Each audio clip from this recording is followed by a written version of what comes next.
Seja muito bem-vindo, você está no Godcast, o seu podcast cristão. Estamos com um convidado especial aqui, que é o Tiago Alicerce. Seja muito bem-vindo, amigo. Obrigado, Rodrigo. Um prazer estar aqui contigo. Graças a Deus, nós vamos conversar sobre esse tema que você já leu aí na thumbnail, abuso religioso. O neopentecostalismo, mais uma vez, vai estar presente em pauta aqui, mas nós vamos falar diretamente sobre abuso religioso. Será que acontece abuso religioso dentro das igrejas neopentecostais? E lembre-se, geralmente o abuso religioso acontece com a maioria das pessoas que são leigas, que não conhece isso, não percebe, mas na verdade estão sofrendo deste abuso. Quem está na produção hoje aqui é o Lucas, né, Lucas? Mais uma vez, estamos juntos.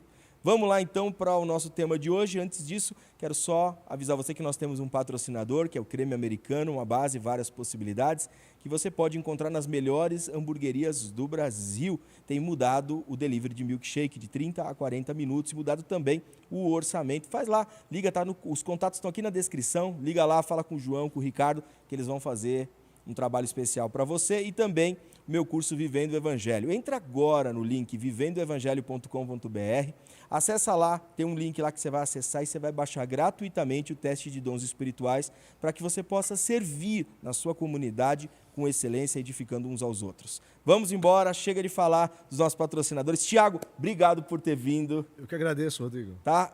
Olha, muito bom estar aqui contigo. Suas postagens têm desafiado muita gente ali dentro das redes sociais, né? Uhum. Lembrando que só existe uma melhor rede social de todas, é o YouTube, né? Ajuda aí, YouTube, por favor. Né? E Precisa aprender a fazer bem o YouTube. E a melhor forma de ver vídeos curtos é o Shorts. Não é verdade, Lucas? Não existe outra. Show. O que está acontecendo lá nas redes sociais? O que você posta gera o engajamento, a galera discute. E por que você começou a postar sobre esse assunto? Então, Rodrigo, foi assim, quem me conhece, eu já falo destes temas há um certo tempo, né? Já preguei sobre esses assuntos muitos anos atrás, quando eu era pastor em tempo integral, numa denominação lá na minha cidade, em Santos, em São Paulo. Eu já tinha um pouco de inclinação para falar sobre a religião enquanto sistema hipócrita, né? Embora assim eu não seja alguém engajado nessa vertente antissistema, né? Ou antirreligião. Não, eu acredito que a gente precisa resgatar o sentido original, essencial do que é religião, do que é fé, experiência cristã, enfim. Mas eu tinha essa inclinação. Desde quando era pastor? Cara, muitos anos. Por exemplo, eu tive a experiência de pregar em congressos e seminários. Estou falando em 2008, 2009, 2010, sobre essa temática. Só que quando eu deixei a denominação que eu fazia parte, lá em Santos, eu fiquei 2 anos e meio afastado do ministério, porque eu tive aquela experiência de me deparar com boa teologia, né? Eu fui presbiteriano de 6, 7 anos até 14, 15 anos de idade. Aí eu fui para uma igreja pentecostal lá da minha cidade, uma igreja de bairro, né? Uma igreja pequena. Essa igreja cresceu, se tornou uma grande igreja. Lá nessa igreja nós tínhamos um seminário do Verbo da Vida, quando o Verbo da Vida ainda nem era uma denominação. Chamava Seminário Bíblico Interdenominacional Verbo da Vida. Eu fui aluno do Bud Wright, do Thomas Downson, dos fundadores e implantadores disso no Brasil. Então eu aprendi toda a teologia neopentecostal. Kenneth Hagin, Oral Roberts, Benny Hinn, Kenneth Copeland, T.L. Osborne, e fui professor disso muito novo. Com 16, 17 anos eu já dava aula no seminário. Eu era um dos professores mais novos do Brasil do seminário. Dei aula em Santos, em outros lugares e tal. Então eu fui muito envolvido com isso. Na minha cidade eu fui muito envolvido lá atrás com os movimentos do neopentecostalismo, Marcha para Jesus, conferências. Eu ia falar isso. Parte desses pregadores, ensinadores, teólogos, eles têm uma tendência neopentecostal, né? Ou isso foi mudando com o tempo? É que assim, primeira coisa que o pessoal tem que entender é o seguinte: o neopentecostal não gosta de se assumir como neopentecostal. Geralmente o neopentecostal se assume ou como pentecostal ou como carismático.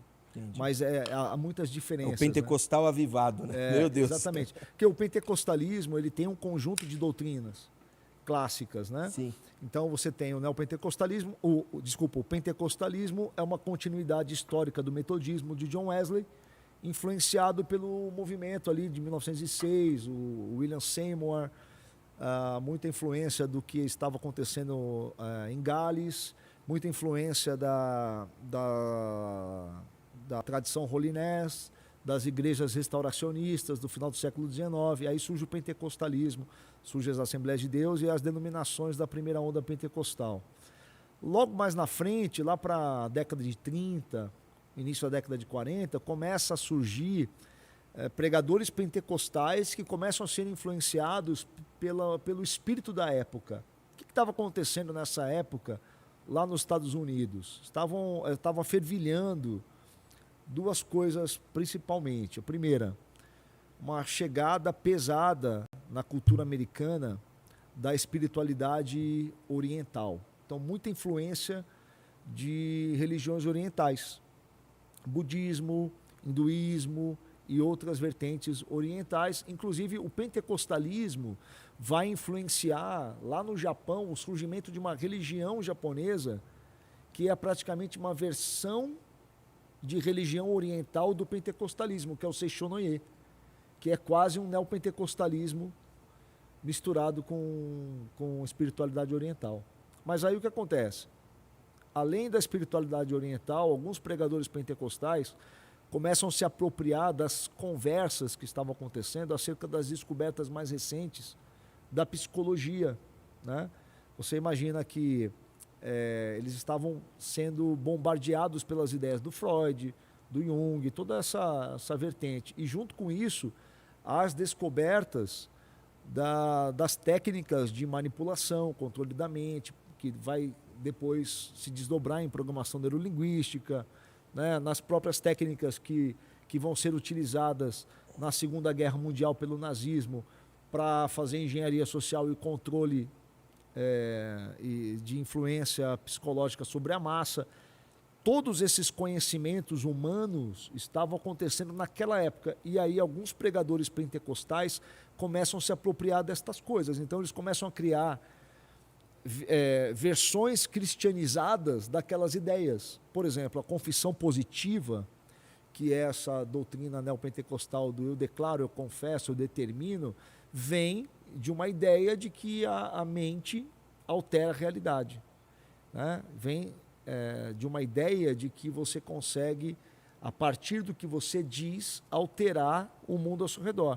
Isso surge primeiro no contexto secular e depois é absorvido como ideia pelos pentecostais e se torna uma doutrina que aí sim vai fazer uma cisão entre pentecostal e neopentecostal. Não oficial, né? Não oficial.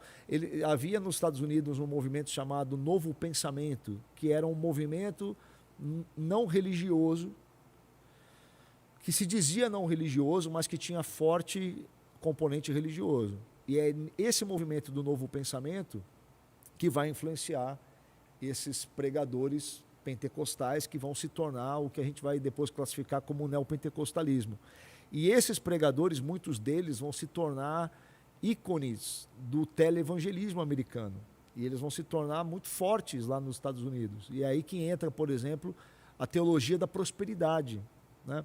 E o neopentecostalismo, a gente tem que colocar na conta do neopentecostalismo, é engraçado falar isso, né? Porque hoje o neopentecostalismo surge, se fortalece muito hoje nessa retórica da guerra política, né? da guerra ideológica, da guerra cultural. Então os neopentecostais são anti-esquerda, anticomunismo e tal e tudo mais.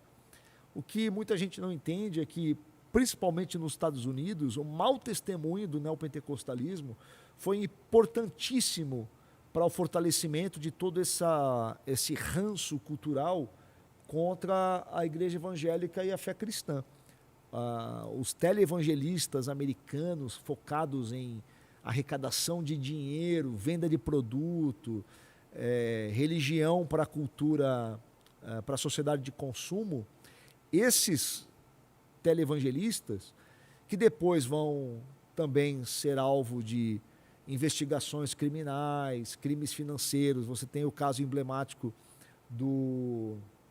daquele televangelista que era o Jimmy Swaggart, envolvido com escândalos sexuais. Um dos maiores, né? Um dos maiores. Exatamente. E isso vai dar margem para que haja na sociedade americana um forte sentimento de rejeição ao cristianismo. Mas essa rejeição ao cristianismo na América é principalmente por causa do mau testemunho dos neopentecostais e assim, da evidente contradição entre o que eles ensinam e a espiritualidade cristã dos evangelhos e a espiritualidade clássica do protestantismo. Né? Porque, assim, quando eu falo de neopentecostalismo, o que muita gente não entende, a gente tenta explicar, é que o neopentecostalismo ele é, antes de tudo, uma ruptura, uma cisão com a tradição protestante, primeiramente, mas também com os depósitos de fé da tradição cristã milenar. Então, praticamente, uma igreja ou uma denominação neopentecostal, ela simplesmente é aquilo que existe na cabeça do seu proprietário. Né? Porque as denominações neopentecostais, elas são igrejas que possuem dono.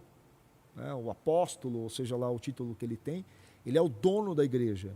Ele comanda a igreja e faz da igreja o que ele quer. E ele cria a teologia da igreja, geralmente da própria cabeça, né? Da própria arcabouço dele ali de ideias. Então, cada denominação neopentecostal, ela é uma cultura em si mesma. Ela fica ali e, às vezes, isso, como não tem freio, né? Como não tem alguém de fora com autoridade para impor limites ao devaneio, e como dentro também não tem ninguém para chegar para o dono e dizer assim, para, você está indo por um caminho, né, demasiadamente torto. Como não existe essa força, que é o que tem de mais saudável na fé cristã, quando você vê ali, por exemplo, lá no Novo Testamento, Paulo repreendendo Pedro, né? Pedro estava indo para uma ênfase equivocada, uma ênfase, né? E aí Paulo vai lá e diz, Pedro, está errado, né? E como dentro das igrejas neopentecostais não existe essa possibilidade de algum cristão, de algum irmão maduro repreender o dono da igreja, porque uma das características do neopentecostalismo é que o dono da denominação, ele é um papa denominacional. Praticamente o mesmo dogma católico da infabilidade papal, ele existe dentro de cada denominação neopentecostal, com uma ressalva. No catolicismo, o Papa ainda vai sofrer algum escrutínio ali, porque ele tem ali instâncias dentro do catolicismo que ainda vão exercer alguma força e vão limitar. É a igreja, né? A igreja. Agora, no neopentecostalismo, não. No neopentecostalismo, o apóstolo ou o dono da igreja leva a doutrina da igreja para onde ele quer, né? Ninguém pode falar nada. Se falar, se posicionar, é desleal. Não tem crivo, né? Não tem crivo. É desonroso, é desleal, ou seja, é um sistema maligno, porque não tem a possibilidade do contraditório, não tem a possibilidade da correção. Então, dentro do neopentecostalismo, existe uma lógica de que cada líder ou cada dono, se ele não é infalível, ele precisa ser absoluto. Tá? Isso é uma coisa nefasta. A doutrina ela é formada, né, e o estatuto é por uma revelação de Deus, né? Exatamente. Exatamente. Questionar uma revelação de Deus seria algo que seria inapropriado. Sim. Né?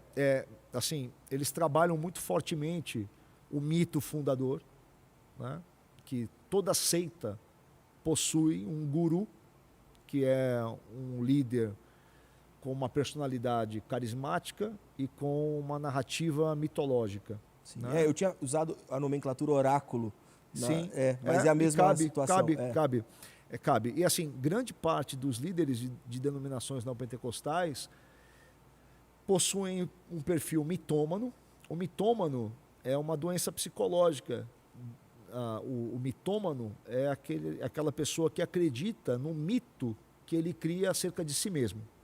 Alguns são mitômanos, alguns realmente acreditam naquela imagem narcisista que eles projetam para o povo acerca deles mesmos. Mas, fora isso, é muito comum no neopentecostalismo você ter psicopatas à frente de igrejas.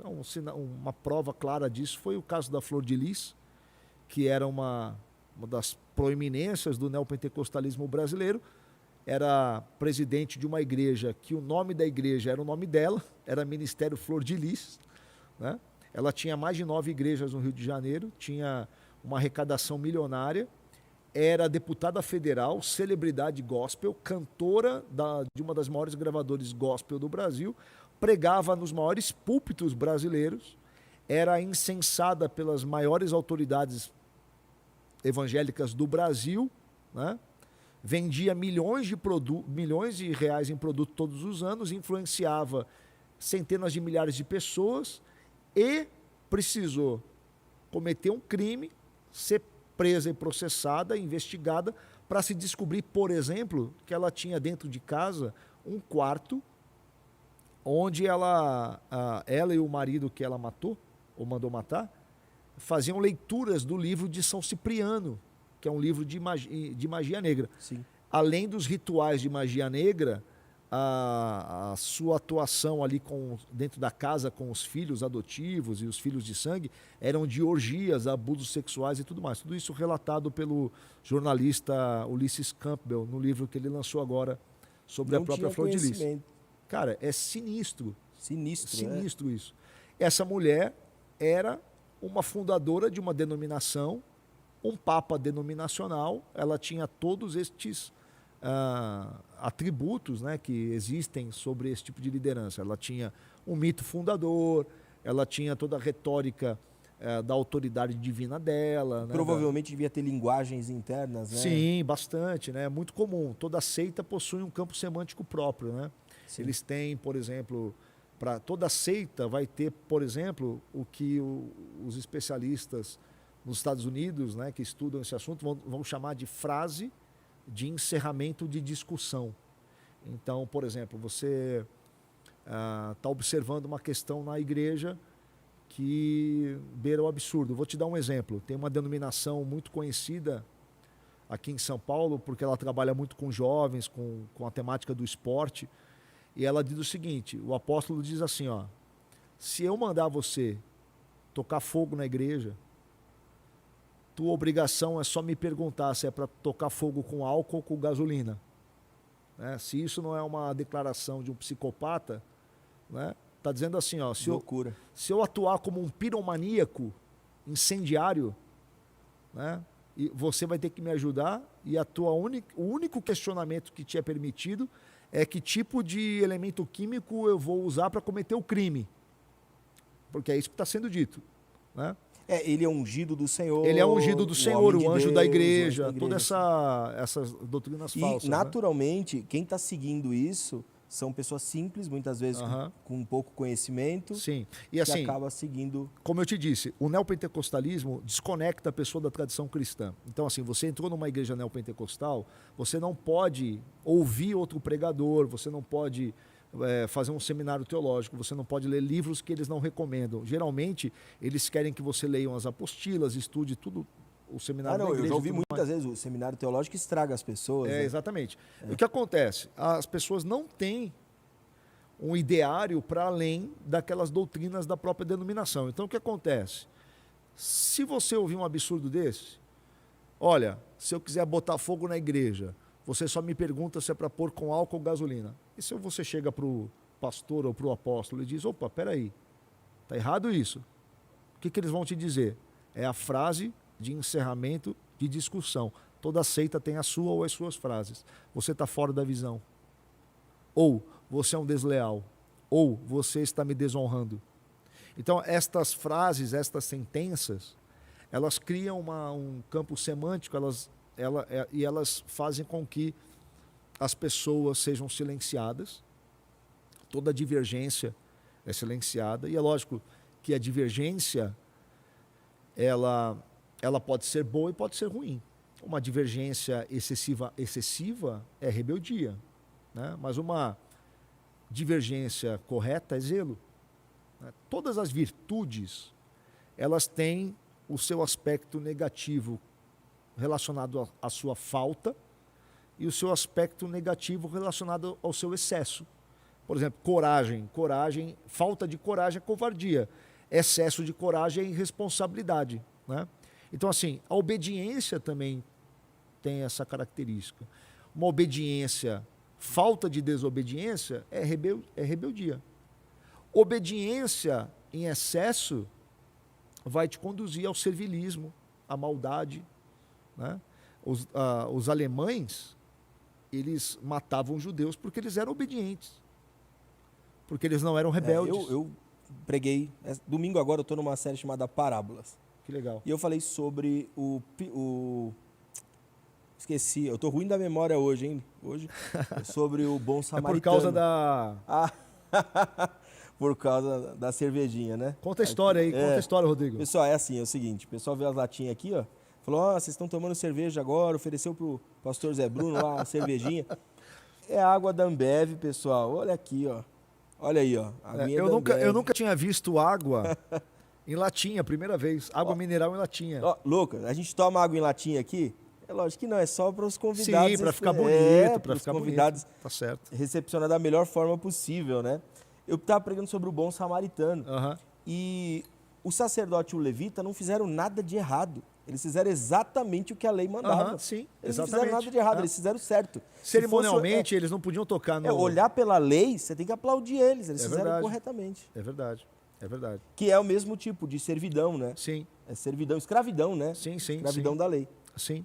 É porque, exatamente, porque é muito difícil e é por isso que é tão fácil você conduzir uma massa de pessoas para o erro. Faz a pessoa ir para o inferno achando que ela está indo para o céu, né?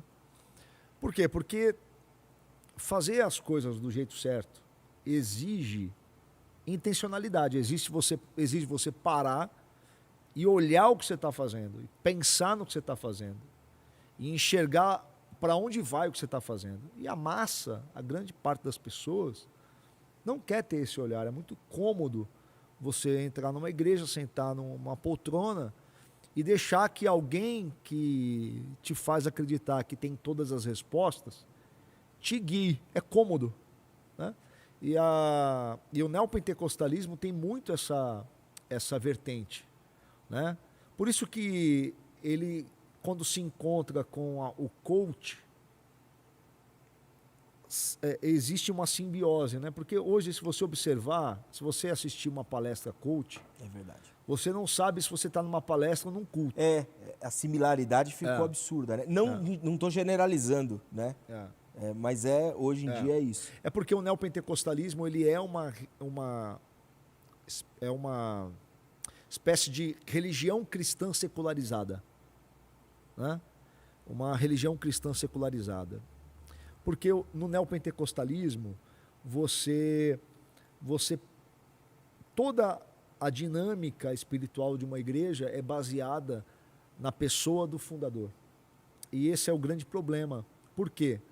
Porque isso desvia as pessoas do evangelho completamente.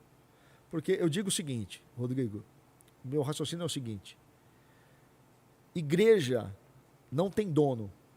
Porque se igreja tem dono, ela não é igreja, é outra coisa. Porque o único que pode ser dono da igreja, e ele nem é dono, porque ele não é dono, é cabeça, é Cristo. Então, quando você tem um dono, um papa denominacional, você tirou Cristo do cabeça e colocou lá o apóstolo, o bispo, ou o dono da denominação, né? E uma vez que você tem essa figura como dono da denominação, ele se tornou o cabeça e aquilo deixou de ser uma igreja, se tornou outra coisa. Se tornou uma torre de Babel, né? Que é erigida com a promessa de que vai levar as pessoas a alcançarem o céu, mas cujo propósito velado e oculto é tornar poderoso, famoso e rico aquele que a idealizou. A ideia é quanto mais alto o seu líder sobe, mais você sobe junto. Exatamente, né? exatamente. E tem um lance na Torre de Babel, né? Se você imaginar ali na narrativa de Gênesis, né? Você pode se colocar ali no lugar, você vai imaginar o seguinte: os idealizadores vão dizer um para o outro assim, olha, vamos dizer para o povo aqui que a gente vai subir a torre e tocar o céu, né? Então essa é a proposta. Quando chegasse no céu, quem estivesse lá em cima é o que fala diretamente com a divindade. E todos os que estão abaixo dependeriam desse que está no nível superior para falar com a divindade. O Evangelho é totalmente o oposto disso, porque o Evangelho coloca a divindade, coloca o Espírito Santo dentro de cada crente. Então, cada crente pode ter contato direto com o Criador. Então, você planifica a torre, deixa de ser torre, deixa de ter sentido. Né? Por isso que o marco fundador da igreja cristã é o batismo no Espírito Santo, que é uma espécie de torre de Babel às avessas, né? Porque na torre de Babel todos tinham a mesma linguagem, Deus confunde as línguas. Na fundação da igreja, o Espírito Santo desce, não mais agora para confundir, mas para fazer todos falarem a mesma língua, né? Através do batismo. Unificar a compreensão, né? Exatamente, exatamente. Eu amo essas analogias simbólicas, né? Amo isso. E são infinitas, né? Sim. E feita da forma correta, são incríveis, né? Sim. Então, mas o neopentecostalismo faz também esse tipo de analogia, mas sempre com o ideal. Eu vou criar uma palavra aqui que eu acho que não tem. Revelativo. Sim. Sabe, é sempre. Eu sonhei, eu tive uma ideia e Deus falou comigo no monte, ou sei lá, em algum lugar sagrado, e aí ele traz aquilo e ele busca analogias, né? Vou te dar um exemplo, você citou agora há pouco, né? A questão do homem de Deus. Certo. Se fala muito nisso, né?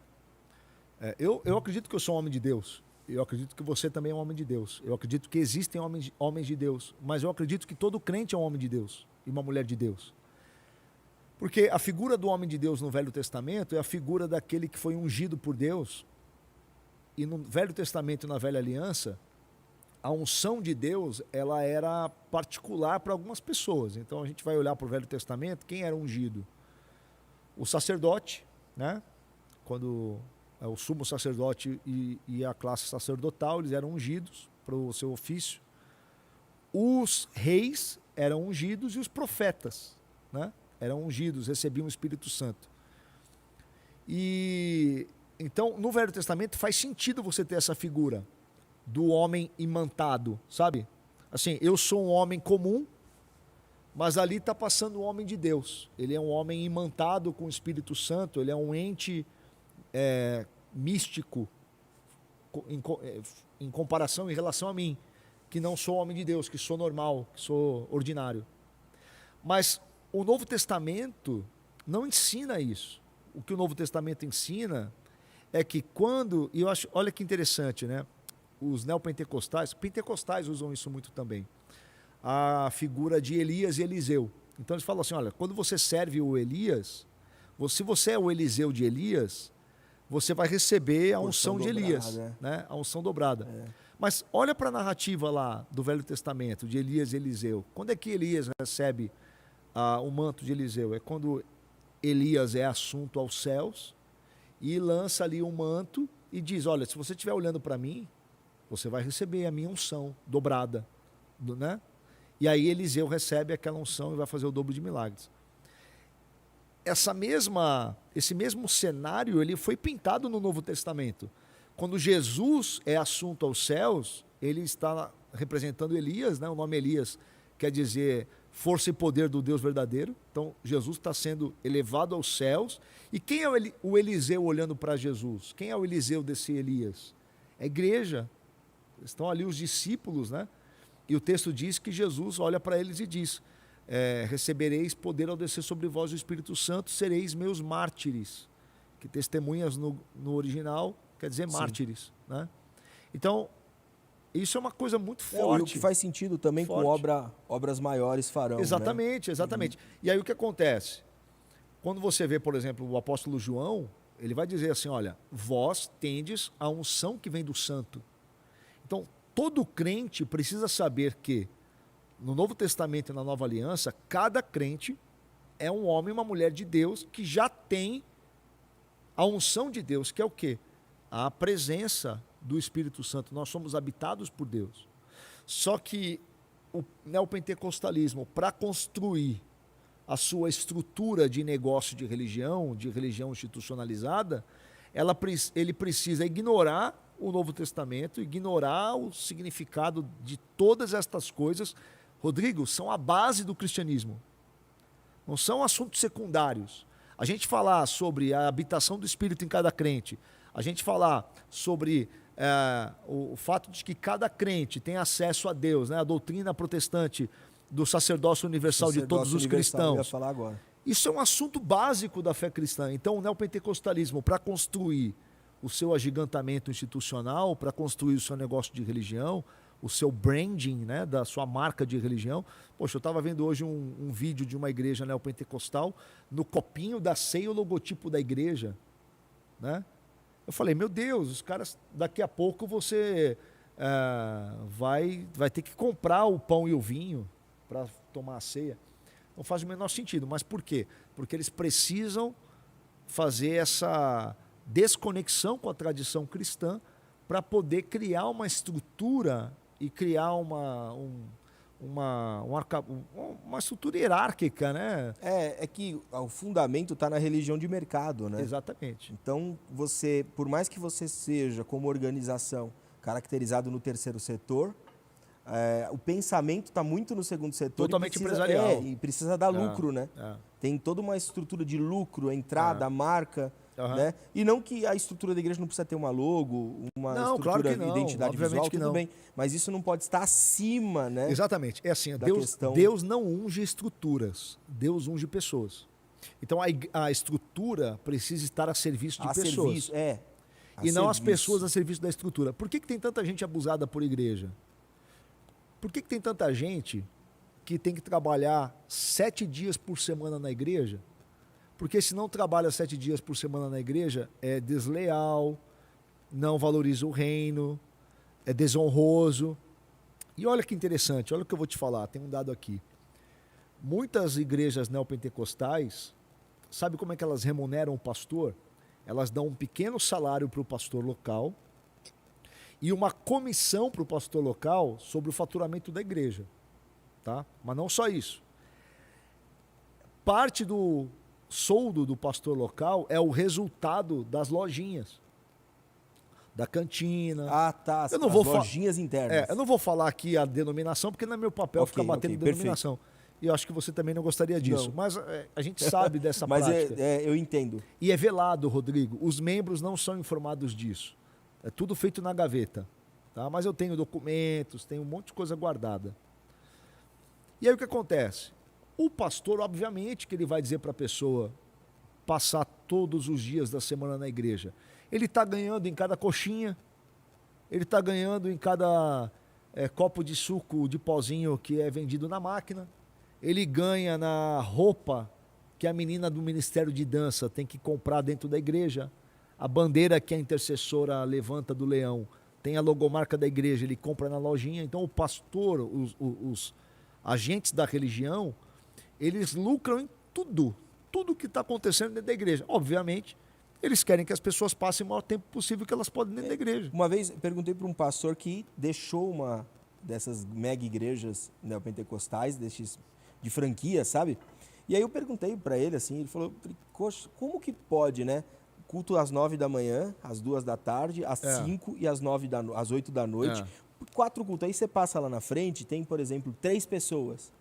E aí ele falou que o faturamento é diário. É como se de manhã entrou R$200, à tarde entrou 500, e assim ele soma tudo, na soma do dia deu 2.000. E aí ele ganha em tudo isso. Exatamente. Mas a questão toda que eu acho assim, né, que eu penso, né, é que se estas coisas fossem feitas de modo aberto, quem quiser participar daquilo que participa. A questão toda, o grande erro e o pecado disso tudo, a malignidade nestas coisas, é a narrativa que é criada para sustentar as pessoas nisso. Aí que entra o abuso. Porque eles vão criar toda uma narrativa psicológica de medo, de culpa, né? A falta da participação diária e frequente das pessoas na igreja é associada a uma ideia de que você não está buscando o reino, né? A não observância de uma prática de servilismo. Olha o que eu vou te falar, Rodrigo. Tem pastor local, irmão, que a mulher não faz faxina em casa, quem faz são as discípulas. Teve um caso aqui no ABC que o pastor chegou um dia para os liderados da igreja e falou assim: olha, minha mulher está triste porque ela engravidou e os seios dela não estão mais firmes e tal, e assim, ela vai fazer aniversário, nós gostaríamos que os irmãos fizessem uma arrecadação para honrar a pastora. Eu tô aqui negando, assim, tipo, não é isso que eu estou pensando. Não, é isso mesmo, é isso mesmo. E aí você vai atrás da história, a denominação pratica isso largamente. Um dos motivos é porque paga mal os pastores locais, e aí os pastores precisam dar nó em pingo d'água para sobreviver, então usam a cultura de honra como uma maneira de subsistência. A cultura de honra vira E era uma oferta para colocar o silicone. Não, e levantaram oferta para o silicone, os presbíteros, os diáconos, né? E assim, esse até é um caso que... Não, sim, mas esse extremo é muito bom ir por extremo, né? Harley Davidson, os caras ganham Harley Davidson. Então, por exemplo, você tem uma empresa na igreja, a igreja te chama, ó, vem cá, executa o serviço. Na hora que você vai cobrar, irmão, você vai me desonrar? Você vai cobrar aqui o teu serviço? Então, se a gente for levantar aí na internet, não sei, aqui nos comentários do podcast, você vai ver, vai aparecer um monte de gente dizendo assim, não, eu tinha que fazer faxina na casa da minha pastora. E aí o que acontece? Para você chegar nesse nível de subserviência, quanto que você teve que distorcer do evangelho? Quanto que você teve que distorcer da palavra? Vou te dar um exemplo, é comum no neopentecostalismo, principalmente em igrejas da visão celular, né? A cerimônia do lava-pés invertida. Né? Os líderes criam a situação para que a igreja lave os pés em homenagem aos líderes. Não tem subversão mais tenebrosa do evangelho do que isso.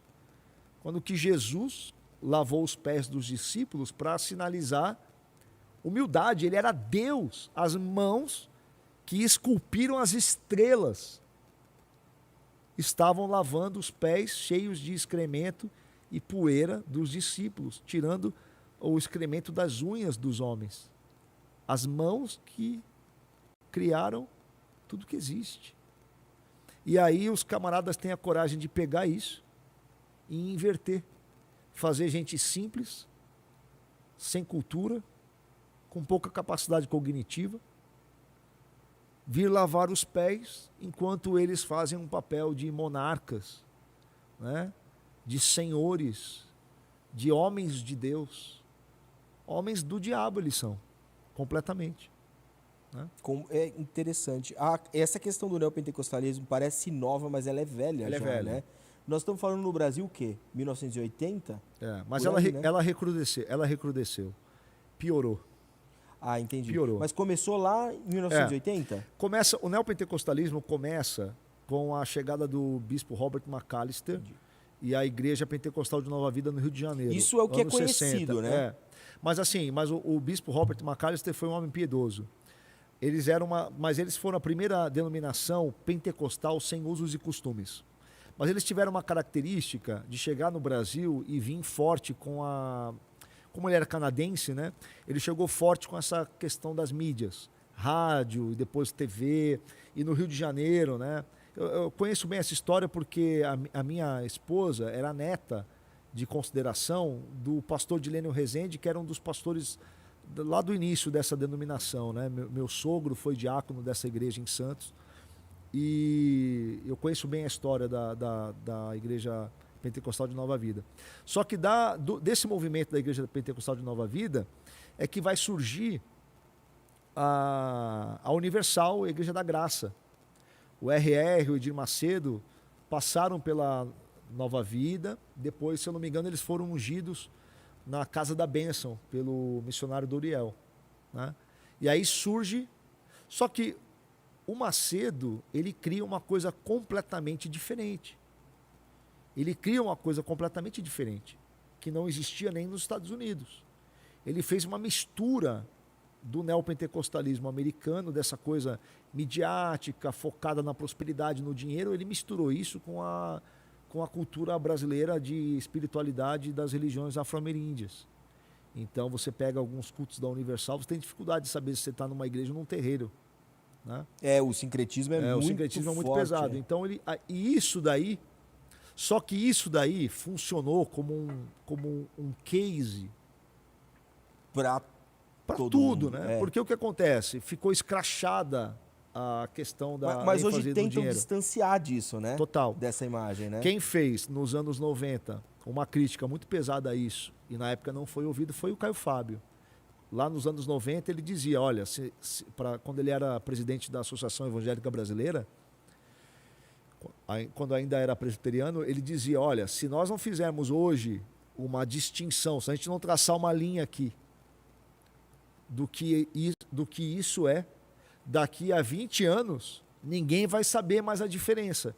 E exatamente foi o que aconteceu. Hoje, o nosso trabalho é evangelizar os evangélicos.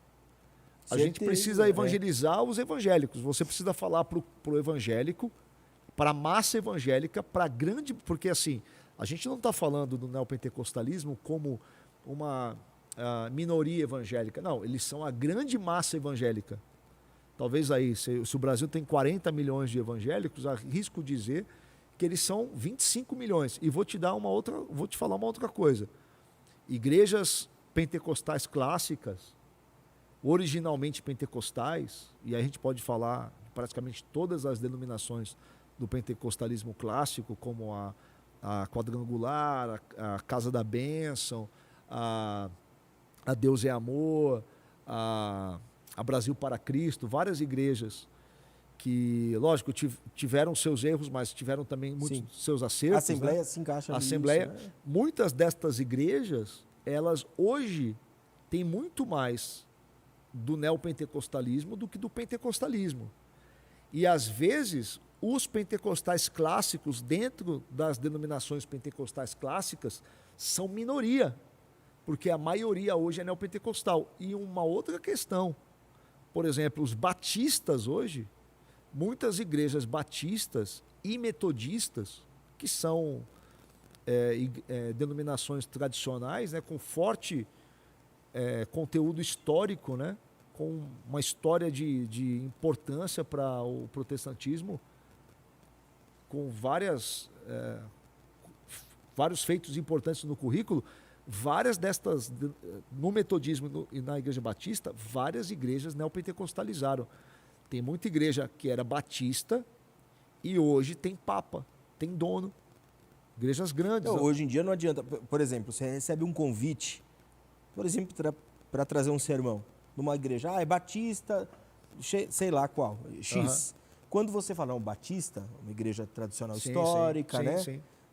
Já pensa na linha de dons ali, como que eles se manifestam. Quando você chega, é uma igreja neopentecostal. Te assusta. Ou muitas vezes te chamam para ir numa igreja, sei lá, Casa Nova. Vamos pensar que é uma igreja comunidade, uma igreja de 5 anos. Sim. E quando você entra, é uma igreja tradicional. Você fala, verdade. Como, né? Mas então, hoje tem havido um movimento de refluxo disso, né? Acho que puxaram tanta corda que a nossa geração hoje tem buscado uma outra espiritualidade. A maioria dos evangélicos com 15, 20 anos de fé não aguenta mais o neopentecostalismo. Então tem havido um movimento de saída do neopentecostalismo e de busca de uma espiritualidade cristã mais madura e mais saudável. Infelizmente, isso tem resultado em muito desigrejamento. Tem produzido muito desigrejado. E eu entendo perfeitamente o desigrejado. Concordo com o Eu estava procurando um livro aqui que é o do Paulo Romero, o Decepcionados com a Graça. Sim. Ele avisa isso que vai chegar uma hora que... O Paulo Romero, o pastor Nathanael Rinaldi, que era lá de Santos. Né? Tive o prazer outro dia de receber a visita do neto dele, me levou vários livros de presente. Eu ouvi muito isso, eu sempre falo do meu professor de ética, o Lourenço Estelio Rega. Ele sempre falava a mesma coisa, isso há anos atrás, eu nem dava ouvido, porque eu fiz parte do movimento. Sim. E eu achava que eu sabia e eu dava descrédito. E foi impressionante, graças a Deus, eu recordei o que ele falava e até nos últimos anos, quando eu tive com ele, ele sempre bateu na mesma tecla, falou, uma hora vão se decepcionar, porque quando você chega diante dos desafios da vida, as respostas somem. A questão do neopentecostalismo é que ele é falso. Então, tudo que ele promete, ele não entrega. Então, o neopentecostalismo te diz o seguinte, olha, se você tiver uma vida sem brecha, nada de ruim vai te acontecer. Sucesso. É sucesso. Sucesso. Só que a brecha do ser humano é a vida. A vida é uma brecha. Mais frágil possível. Cara, a vida é uma brecha. E a Bíblia adverte sobre isso o tempo inteiro. Qual garantia que a gente tem de que estaremos vivos amanhã? Que ninguém consegue. Jesus falou. Daqui a alguns minutos. Quem é que consegue acrescentar um côvado ao curso da sua vida? Né? Então, mas o neopentecostalismo vai dizer: olha, se você obedecer o pastor, se você honrar, se você estiver todo dia na igreja, se você contribuir, né? Pagar. Se você fizer aqui o seminário de libertação e fazer aqui as mandingas gospel todas e tal, sua vida vai ser maravilhosa. E aí o que acontece? Todas as pessoas vão experimentando os reveses da vida, não estão preparadas para tal, então você tem sempre duas reações. Então, quando vem as dificuldades, geralmente a igreja também já tem uma máxima, que é aquele encerramento de conversa, né? Exatamente. Foi falta de fé. Falta de fé, não orou direito. Não cumpriu a visão. Quebrou a campanha. Não cumpriu a visão, né? Em algum ponto você foi desleal e de repente você não fez o ato profético que tinha que fazer. Ungiu com o quê? Com mirra ou com alabastro? Pois é. Você ungiu ungiu com azeite de oliva, tinha que ter ungido com azeite de Israel. Para cura e assim por diante. É verdade. O exatamente. desdobrar disso é infinitos. Né? Exatamente. A culpa nunca é da estrutura, né? Nem do ensinamento que está errado, porque isso aqui está blindado. A culpa é sempre do menor, né? E quando acontece com o líder da igreja, aí ele é capaz de ressignificar. Teve agora o exemplo recente da esposa do pastor da Bethel Church, do Bill Johnson, que faleceu de câncer, né? E eu não estou dizendo aqui que o Bill Johnson é neopentecostal. Acredito que a Bethel tem uma característica mais de igreja carismática, né? Ou talvez eu não entendi ainda. É. Eu achei que era uma igreja mais tradicional por causa da linguagem mais lenta, mas quando você começa, logo quando eu conheci, mas quando você começa a absorver, você vê que tem umas características extremas, né? Então, é que é o seguinte, nos Estados Unidos, você tem dentro do movimento carismático, você tem a vertente que a gente chama de hipercarismatismo, que é já uma igreja carismática já indo para uma ênfase mística, muito para além do saudável, né? Não sabia. Então, assim, tem coisas legais na Bethel. Eu também acho. Que não. Música principalmente. Tem coisas legais, tem coisas legais. São lindíssimas. E eu não acredito que eles sejam nocivos em coisa nenhuma. O que eu estou dizendo aqui não é uma crítica. Mas assim, eles têm uma forte ênfase nos ministérios de cura, né? E às vezes... eu desconheço para falar, mas é interessante saber. E às vezes essa ênfase ela é pregada para o povo de uma forma que o povo vai entender que não existe outra opção, só existe a opção do milagre. Mas quando a realidade bate à porta do líder, aí ele é capaz de fazer a ressignificação. A minha ressignificação para a saída do neopentecostalismo tem muito a ver com saúde, tem muito a ver com... Na verdade, em vários campos, foram várias esferas, né? Uhum. E nessas várias esferas, quando você começa a tomar não daqui, não dali, isso aqui não é real, as palavras pregadas são falsas, né? Porque realmente elas não se sustentam, elas se cismam, como se fosse o vapor, né? Ele tá igual aqui, tava cheio de fumaça, tava mó bonito, já foi, né? Sim. Já passou. Então, é a mesma situação. Quando eu me encontrei sozinho, só que o pior de tudo é que assim, quando você se vê sozinho e você começa a ser uma falha como líder, naturalmente os líderes superiores, para não destruir a sua argumentação, eles se afastam de você e aí te jogam, como fizeram aqui com a nossa igreja no processo de transformação. Foi, não, a igreja está em pecado e o líder deve ter erro no altar e assim por diante, né? Essa narrativa do altar, né, do templo, é muito forte. Eu lido no meu Instagram com muita gente da Igreja Universal e eles falam a seguinte frase, né? bem tipo jargãozão de seita. Eles dizem assim, o altar não fica devendo nada para ninguém. Essa lógica é a lógica que eles utilizam para pedir as doações para a igreja. Então eles dizem assim, olha, traz para o altar. Vende tua casa, vende teu carro, dá o que você tem. É pesado. Traz para o altar, porque o altar não fica devendo nada para ninguém. Então um jargão, né? Instala isso no... O jargão, ele tem... Os psicólogos dizem, né, que o jargão, ele tem a capacidade de driblar o nosso sistema límbico e infiltrar a ideia direto no sistema parasimpático, lá no inconsciente. É que nem aquele filme A Origem, né?